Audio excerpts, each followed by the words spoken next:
नमस्कार प्यारे विद्यार्थियों। और हमारी जो पिछली वीडियो क्लास है उसमें अपन क्वेश्चन सॉल्व कर रहे थे और उसी क्रम को आगे बढ़ाते हुए आज का जो क्वेश्चन है अपनी बुक के जो अति लघुतरात्मक प्रश्न है उन अति लघुतरात्मक प्रश्नों में क्वेश्चन नंबर 7 दिया गया है। क्वेश्चन क्या कह रहा है? क्वेश्चन ये है कि एक यौगिक है, दो तत्वों M और N से मिलकर बना हुआ है। तत्व N CCP में व्यवस्थित है और CCP का अपने को पता है, इस CCP को अपन क्या बोल सकते हैं? FCC भी बोल सकते हैं। FCC और CCP एक ही बात है। CCP में व्यवस्थित है और M के परमाणु चतुष्फलकीय रिक्तियों के 1/3 भाग को अध्यासित करते हैं, यानी 1/3 भाग को घेरते हैं। यौगिक का सूत्र क्या होगा, यानी यौगिक का फॉर्मूला क्या होगा?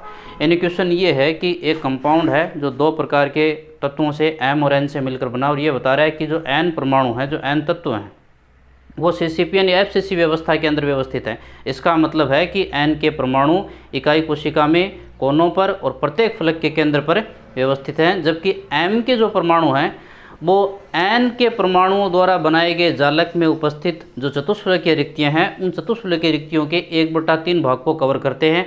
अब आप ये बताइए कि उस यौगिक का अणुसूत्र क्या होगा या यौगिक का सूत्र क्या होगा। मैं FCC जालक का निर्माण करता हूँ। अपन इसका सॉल्यूशन देखें।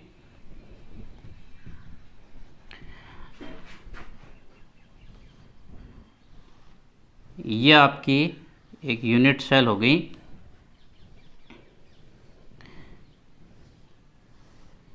इस यूनिट सेल में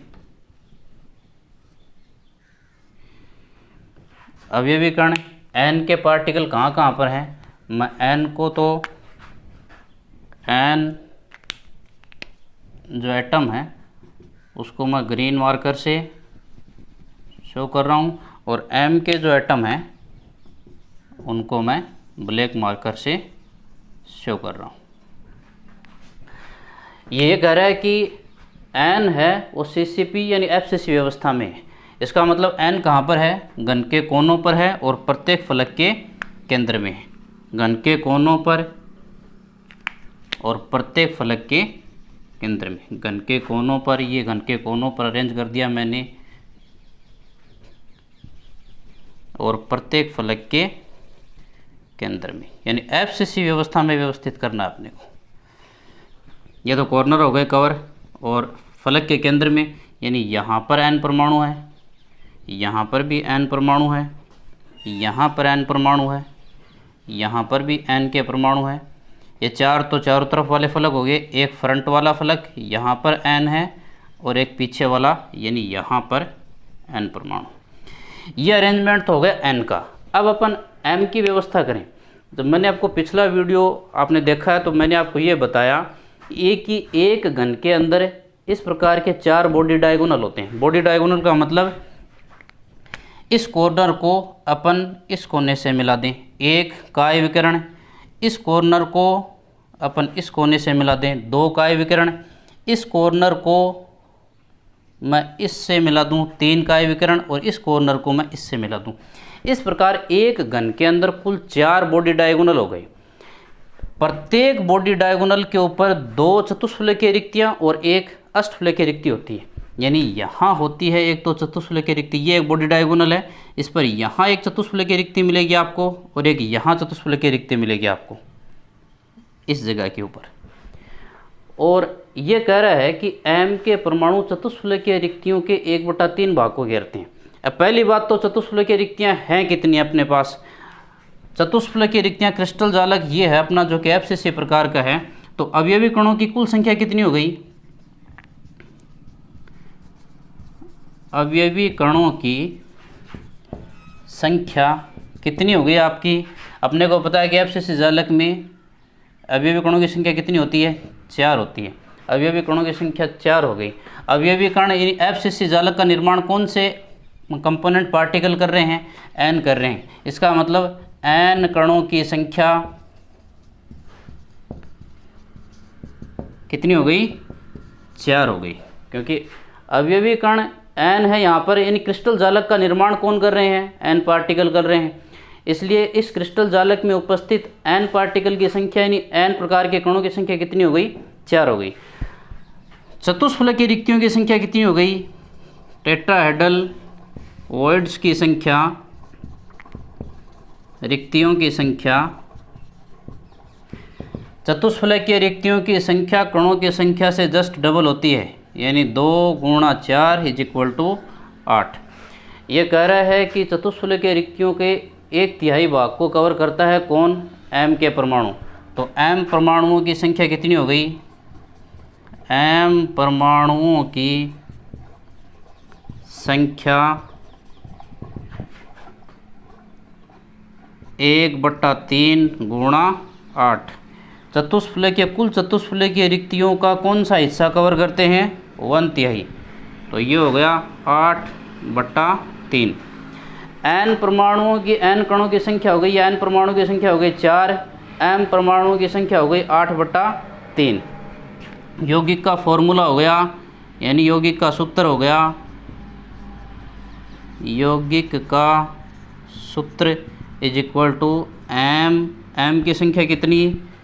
8/3 और n की संख्या कितनी? 4। इसको सरल कर दो। सरल करेंगे तो कैसे करेंगे? ये हो गया आपका अनुपात हो गया, जैसे 8/3, इसको अपन 3 से गुणा करें और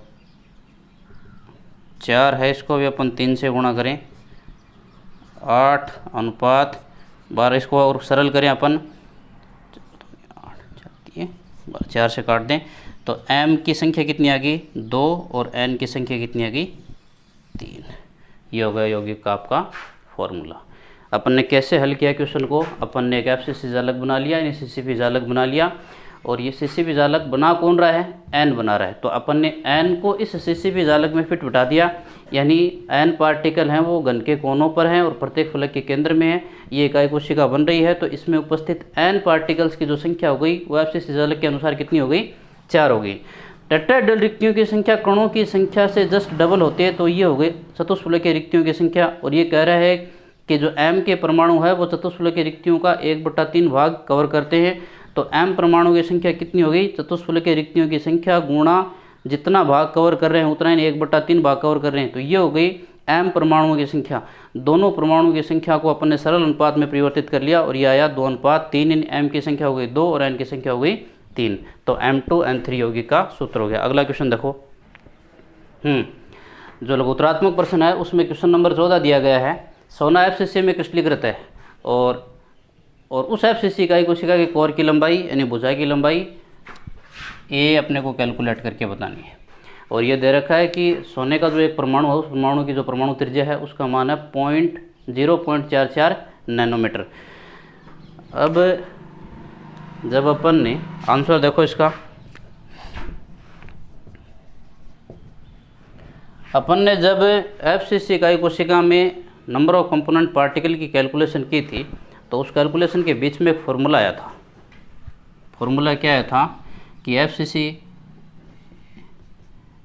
ये नोट भी है और इसे याद भी रखना है क्योंकि आगे भी अन्य किसी न्यूमेरिकल में काम आ सकता है। फार्मूला एफसीसी यूनिट सेल के लिए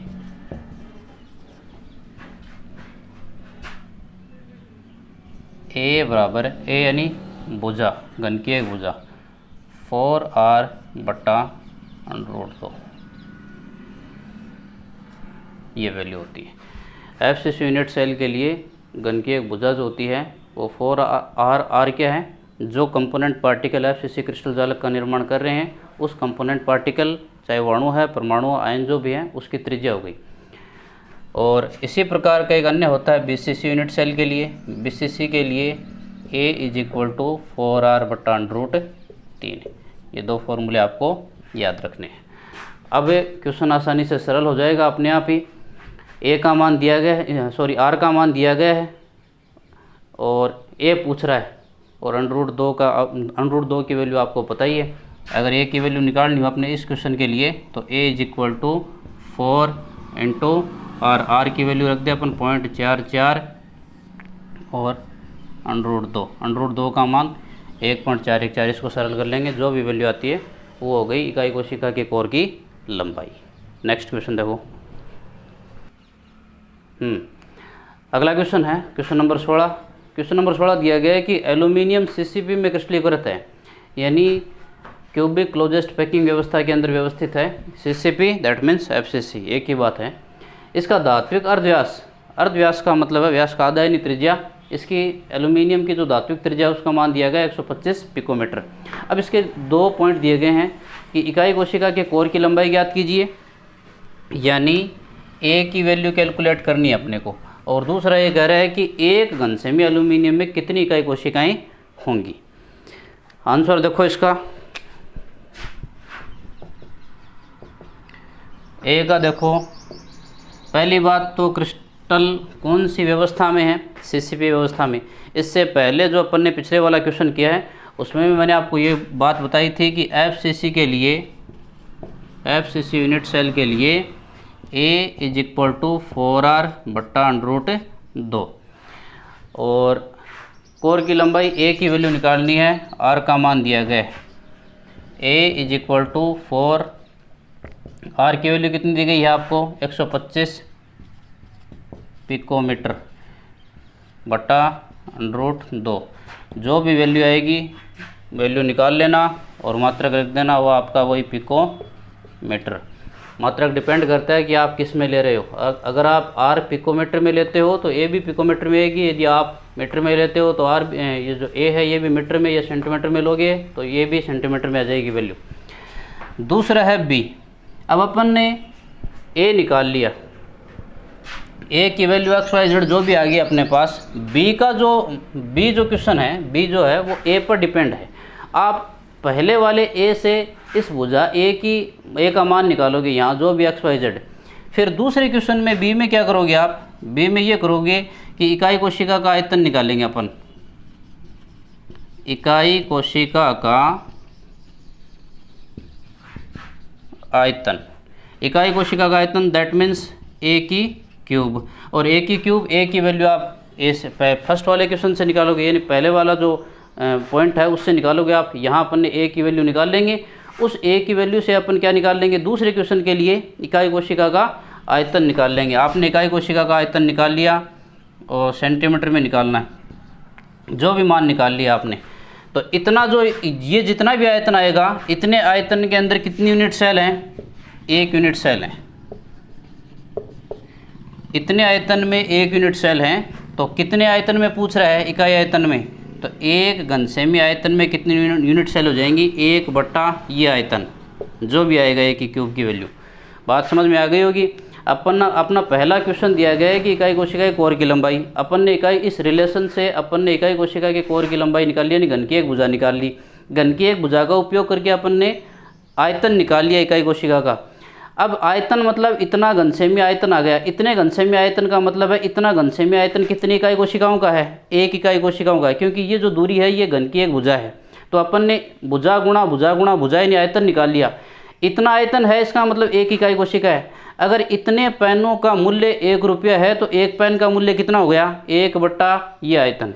तो ये आ जाएगा, यानी 1 घन सेमी आयतन के अंदर total number of unit cell कितनी हो जाएंगी, 1 बटा इकाई कोशिका का आयतन।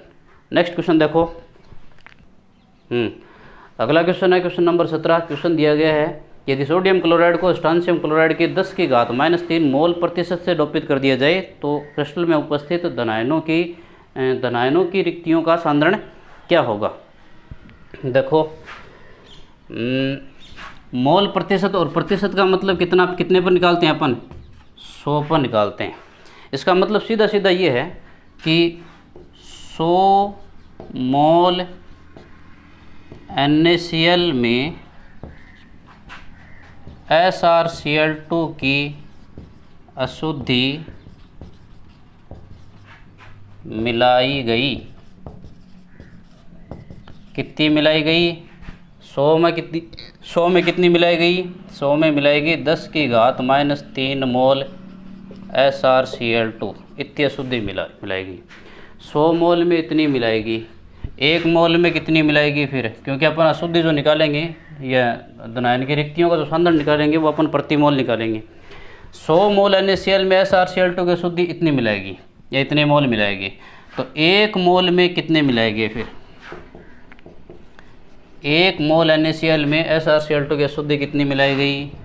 10 की घात बटे 100 मोल SrCl2। दैट मीन्स इसको ऊपर ले जाएंगे तो ये हो गया 10 की घात -5 मोल SrCl2। अपने पास 1 मोल जो सोडियम क्लोराइड है, अपन ने 1 मोल सोडियम क्लोराइड के अंदर 10 की घात -5 मोल स्ट्रांशियम क्लोराइड मिला रखा है शुद्धि के रूप में। ये जब अपन ने अशुद्धता दोष पढ़े थे तो मैंने आपको ये बताया था कि सोडियम क्लोराइड के क्रिस्टल में यदि स्ट्रांशियम क्लोराइड की अशुद्धि मिला दी जाए तो सोडियम के ऊपर तो चार्ज होता है +1 और स्ट्रांशियम पर चार्ज होता है +2। यानी गलती से अगर एक स्ट्रांशियम क्रिस्टल में प्रवेश कर गया तो एक स्ट्रांशियम कितने सोडियम आयनों को बाहर निकाल देगा? 2 को निकाल देगा, दोनों को बाहर निकाल देगा। अब दोनों में से एक की जगह तो ये खुद आ जाएगा, जैसे इसके निकलने से एक खाली जगह हुई, इस खाली जगह में तो ये स्ट्रांशियम खुद आ गया, स्ट्रांशियम आ गया। लेकिन ये स्ट्रांशियम जब एक स्ट्रांशियम प्रवेश किया क्रिस्टल में तो 2 सोडियम को निकाला था, एक की जगह तो खुद आ गए लेकिन दूसरे की जगह क्या रह गई? खाली रह गई। अब ये क्वेश्चन ये पूछ रहा है कि जब स्ट्रांशियम क्रिस्टल में प्रवेश कर रहे हैं, इतना स्ट्रांशियम अपन ने डोपित किया है, तो उस NaCl क्रिस्टल में उपस्थित इन खाली जगहों की संख्या कितनी है प्रति मोल के अंदर? कितना है धनायन रिक्तियों का सांद्रण कितना है? 1 मोल NaCl क्रिस्टल के अंदर कितनी धनायनिक रिक्तियाँ बनेंगी? अब अपने को पता है कि एक स्ट्रांशियम +2 प्रवेश करता है तो एक होल बन जाता है, एक पॉजिटिव होल बनेगा। एक स्ट्रांशियम +2 एक पॉजिटिव होल बनेगा। क्यों? क्योंकि एक स्ट्रांशियम +2 के प्रवेश करने से 2 सोडियम निकलेंगे, 2 में से एक की जगह तो ये खुद ले लेगा लेकिन एक की जगह खाली रहेगी। इसका मतलब एक स्ट्रांशियम +2 के प्रवेश करने से एक होल, एक पॉजिटिव होल क्रिएट हो जाता है, एक धनायनिक रिक्ति बन जाती है। अब अपने को ये पता लगाना है कि कितने स्ट्रांशियम +2 आयन 1 मोल क्रिस्टल में प्रवेश करे। अपने को ये पता चल गया कि 1 मोल सोडियम क्लोराइड के क्रिस्टल में 10 की घात -5 मोल स्ट्रांशियम क्लोराइड है। अपने को ये भी पता है, एक रिलेशन अपने को ये भी पता है, चूँकि 1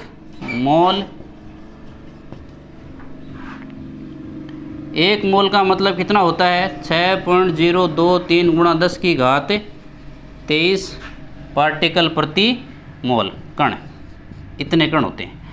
अगर 1 मोल में इतने पार्टिकल होते हैं तो अपने पास कितने मोल हैं? 10 की घात -5 मोल।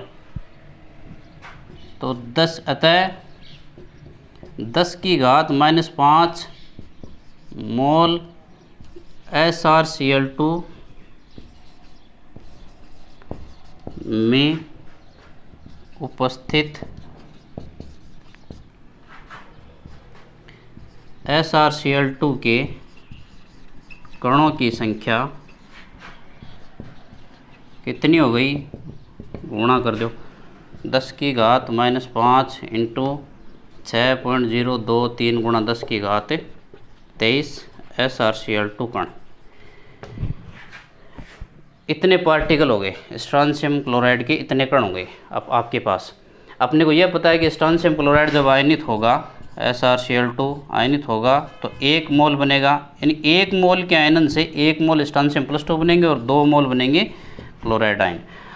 इसका मतलब जितने मोल आपके पास, जितने पार्टिकल आपके पास स्ट्रांशियम क्लोराइड के, उतने ही स्ट्रांशियम +2 धनायन बनेंगे, और जितने स्ट्रांशियम +2 धनायन है आपके पास उतनी की उतनी धनायनिक रिक्ति है। क्योंकि एक के प्रवेश करने से एक धनायनिक रिक्ति बन रही थी, तो अगर ये 100 प्रवेश करेंगे तो 100 जगह खाली हो जाएगी।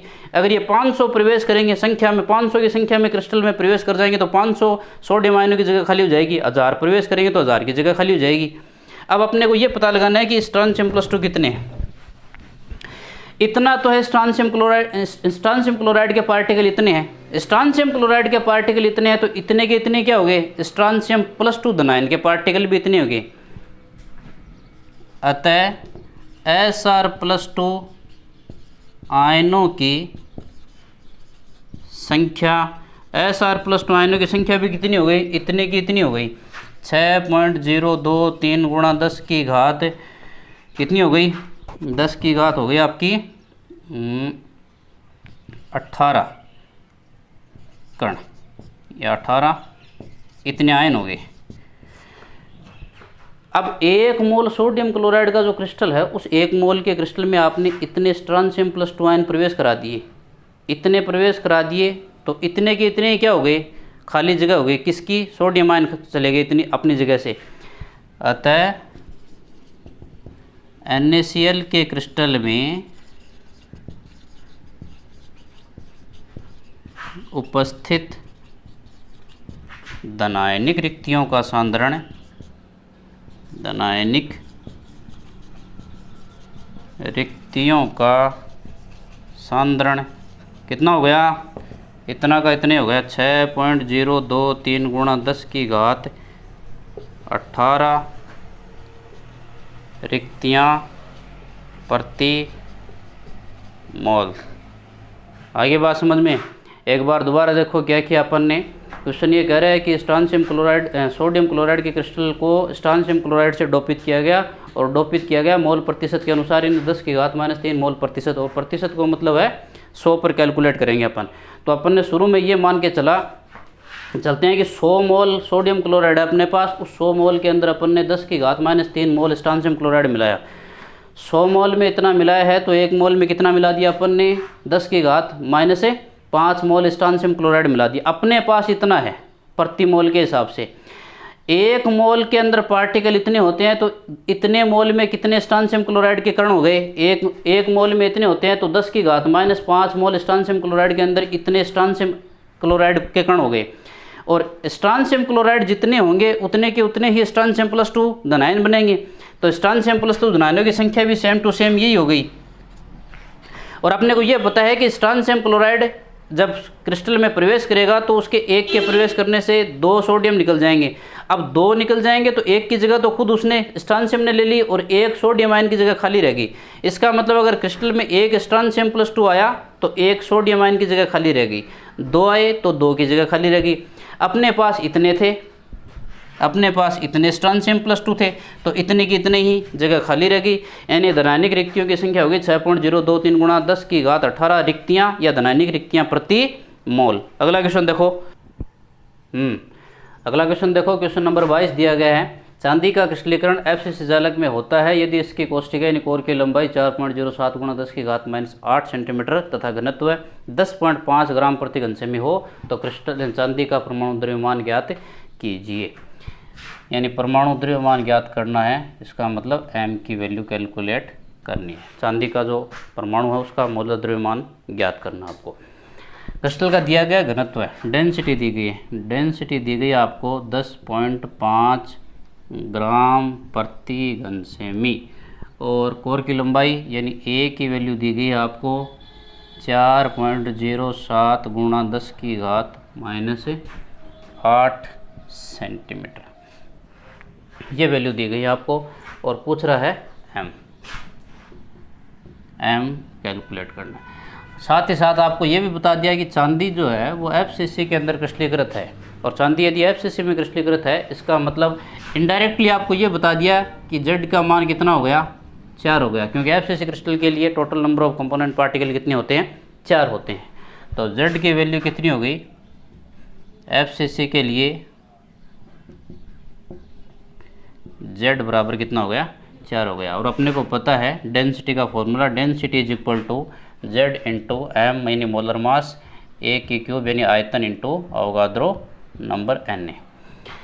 डेंसिटी दी गई अपने को 10.5 ग्राम प्रति घन सेमी इज इक्वल टू Z का मान 4, मोलर मास अननोन है, अपने को कैलकुलेट करना है।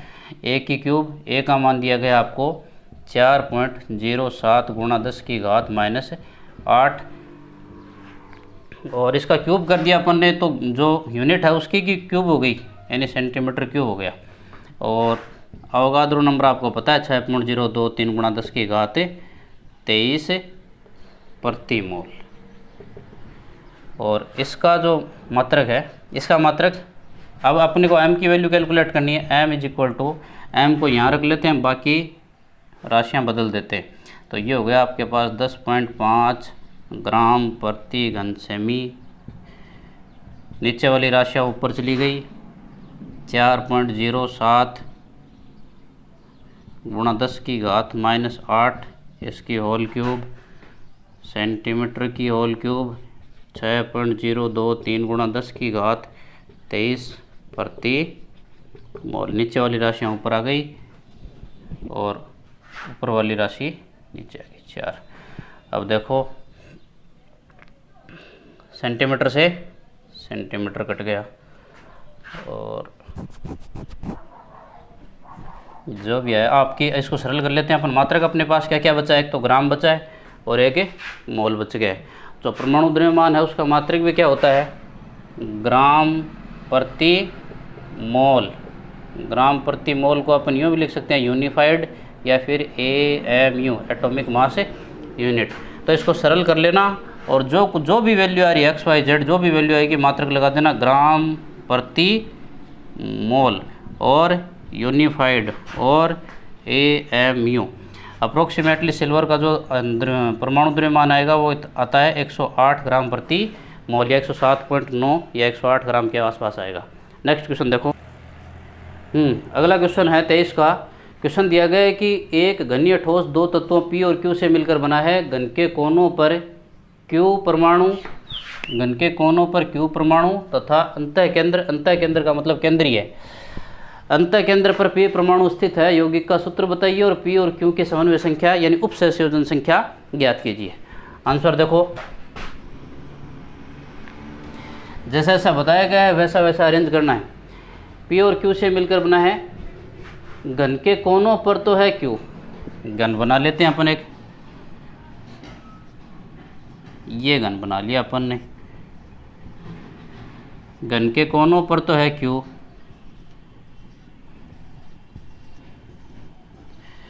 और घन के केंद्र में कौन है, P परमाणु।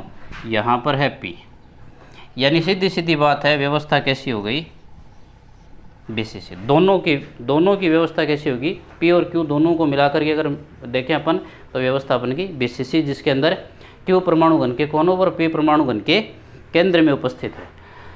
यौगिक का सूत्र बताइए। Q परमाणुओं की संख्या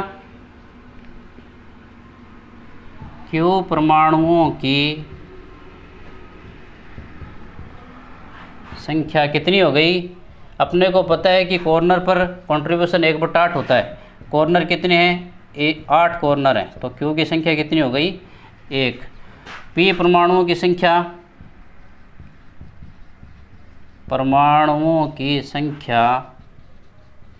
कितनी हो गई। केंद्र पर स्थित कण का योगदान पूरा का पूरा इकाई के बराबर होता है, तो वो भी कितनी हो गई, 1। क्योंकि ये P पार्टिकल और किसी डिब्बे को या और किसी इकाई कोशिका के कांटेक्ट में है ही नहीं, इसका मतलब ये P पूरा का पूरा इसी के लिए कंट्रीब्यूट करता है और ये कंट्रीब्यूट करता है 1/8। तो एक कण का योगदान 1/8 है, तो 8 कणों का योगदान कितना हो गया, 1 कण के बराबर हो गया और P का कितना हो गया, 1 के बराबर। तो यौगिक का फॉर्मूला कितना हो गया, PQ, यानी एक संख्या 1 P है और 1 ही Q है। ये तो हो गए फॉर्मूला। अब अपने को इसका समन्वय संख्या बतानी। समन्वय संख्या मतलब कोऑर्डिनेशन नंबर बताना। ये बताना है कि P को कितने Q कवर करते हैं, यानी चारों तरफ से कितने Q घेरते हैं उसको, और Q को कितने P एटम घेरते हैं। ये जो P है ये BCC में व्यवस्थित हैं। 4 Q परमाणु इसको नीचे से स्पर्श करते हैं और 4 Q परमाणु इसको ऊपर से स्पर्श करते हैं। यानी व्यवस्था यूँ है 1 2 3 4। ये नीचे वाले मैंने कौन से परमाणु बनाए हैं, Q परमाणु। इन Q परमाणुओं के बीच में जो खाली जगह बन रही है, इस खाली जगह में कौन सा परमाणु व्यवस्थित है, P परमाणु। यहाँ पर खाली जगह में कौन सा है, P परमाणु। जैसे ये 4 एटम रखे गए हैं वैसे के वैसे 4 Q एटम और इनके ऊपर रख दिए जाएं, तो इस P परमाणु को 4 तो ये स्पर्श कर रहे हैं और 4 इनके ऊपर रखे गए वो स्पर्श कर रहे हैं। तो P को अन्य कितने Q परमाणु स्पर्श कर रहे हैं, 8 स्पर्श कर रहे हैं। तो P की समन्वय संख्या कितनी हो गई, 8 हो गई। तो P के लिए तो समन्वय संख्या हो गई 8। P की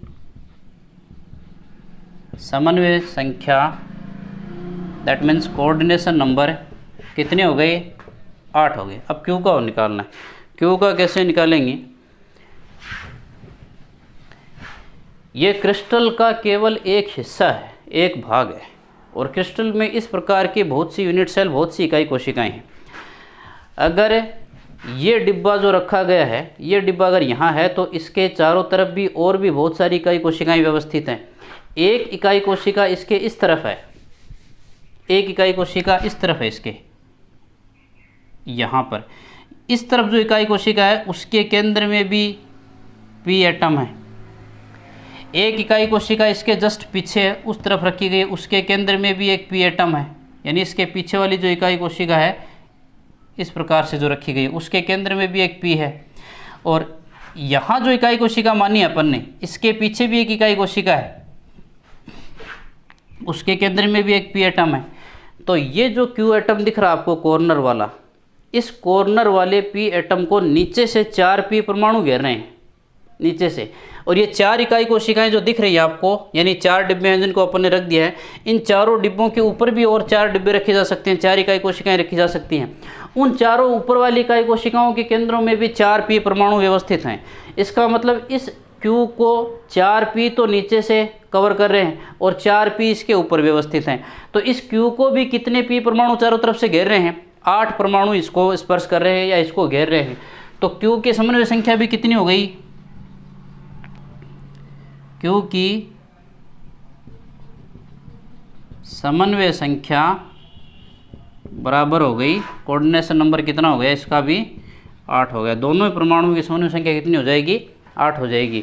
पी को भी 8 परमाणु, 8 क्यू परमाणु घेरते हैं और क्यू को भी 8 पी परमाणु चारों तरफ से घेरते हैं। इस प्रकार दोनों ही परमाणुओं की समन्वय संख्या कितनी हो गई? 8 हो गई। नेक्स्ट अगला क्वेश्चन देखो। आई होप कि आज का जो वीडियो है ये आपके लिए हेल्पफुल रहा है और मैं उम्मीद करूँगा कि वीडियो के साथ साथ ये जो न्यूमेरिकल है, इन न्यूमेरिकल्स को आपने अपने जो रफली नोट्स हैं उनमें इनको उतारा है। इन न्यूमेरिकल्स को अपने अनुसार दोबारा कीजिए, इनको रिपीट कीजिए और रिपीट करने में यदि कोई समस्या, कोई दिक्कत आ रही है या आपके कोई सुझाव हैं तो वो सुझाव या समस्याएं आप लिख करके मुझे भेज दीजिए। मैं अपनी अगली वीडियो क्लास में आपकी समस्याओं का समाधान कर दूंगा। ये चैप्टर के जितने भी न्यूमेरिकल थे जो इम्पोर्टेंट थे या जो समस्याग्रस्त थे न्यूमेरिकल, उन न्यूमेरिकल्स को मैंने करवा दिया है। फिर भी अपने जो आपका जो चैप्टर है वो चैप्टर आपको आपके व्हाट्सएप ग्रुप पर अवेलेबल हो जाएगा या फिर आपके पास बुक होगी।